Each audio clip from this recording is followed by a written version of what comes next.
Will come to order. The Subcommittee on Aviation and Space of the United States Senate's Committee on Commerce convenes today for what I consider a very important hearing. 57 days ago, our nation witnessed the first major U.S. commercial passenger flight crash in nearly 16 years.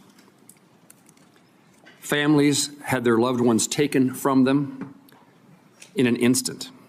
Children lost their parents, husbands lost their wives, a Kansas couple lost their daughter, and a rural community in our state called Kiowa lost a husband and wife, a pillar of the community, who were traveling to visit their daughter in college. I've taken that American flight before. There were many Kansans on that flight, and several of the members of this committee lost constituents on the American Airlines Flight 5342 and the Army's Black Hawk helicopter. In addition to the families who are grieving, our first responders made heroic efforts to find survivors and save lives, and the investigators have spent nearly 2 months searching the Potomac River and working to reconstruct wreckage to find answers. It has been a difficult 57 days. 67 lives that were lost on January 29th were taken prematurely in an accident that, by all indications, should have been avoided.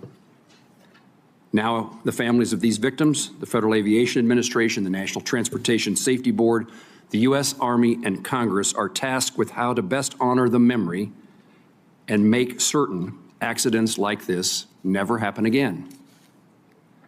I want to highlight NTSB Chair Jennifer Hamady and NTSB Board for their diligence and transparency throughout the investigations. That job obviously is not an easy one, but it's been done with professionalism and care. It's their work that brings us here today to review. NTSB's preliminary report into the mid-air collision provides insight into the events of January 29th, but many questions, certainly in my view, many questions still need to be answered, not only by the NTSB's investigation, but by our nation's aviation safety regulator and by the Army. The preliminary report provides alarming statistics in using existing FAA data on the risks at DCA to aviation safety. That data includes, and NTSB provides these numbers.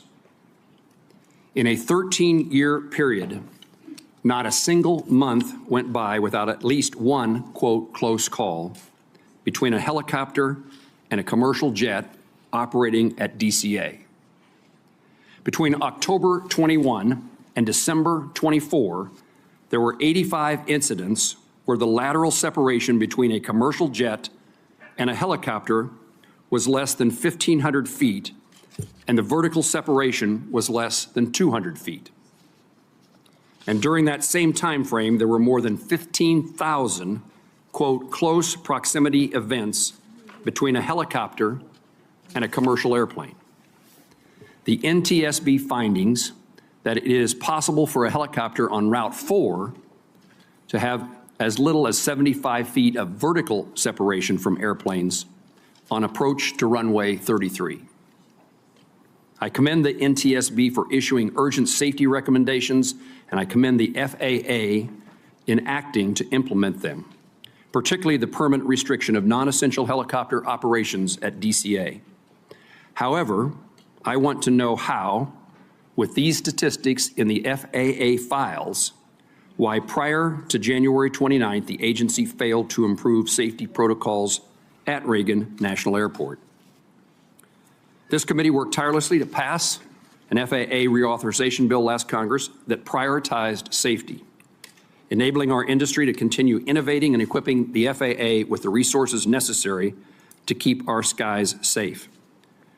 We need a permanent confirmed FAA administrator to implement this important framework for the future of the industry. President Trump recently nominated Brian Bedford to lead the FAA, and I look forward to his testimony before this committee in the near future. I commend Secretary Duffy for his push to modernize airspace, and I look forward to this subcommittee working together to keep America's traveling public safe and improve public trust in our air travel system.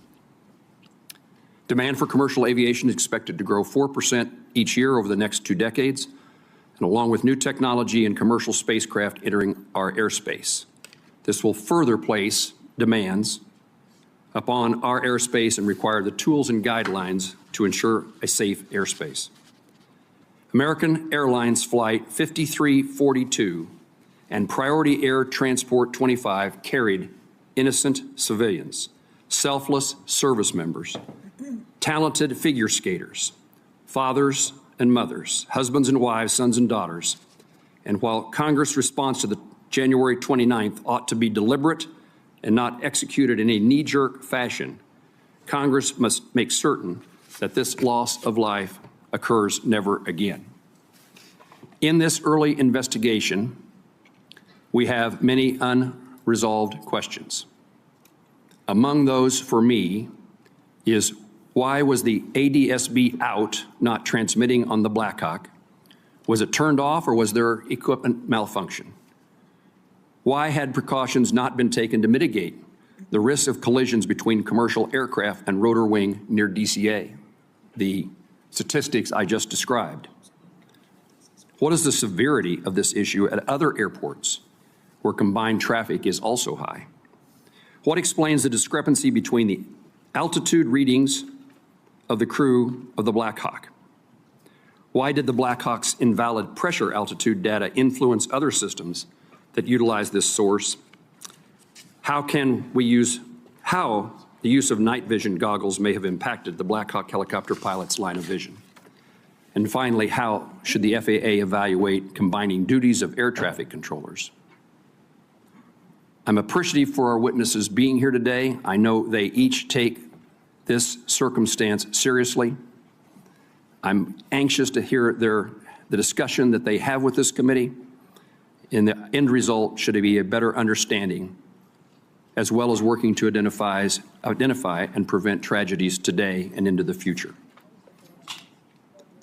I now recognize the ranking member of this subcommittee, Senator Duckworth, the senator from Illinois, for her opening remarks.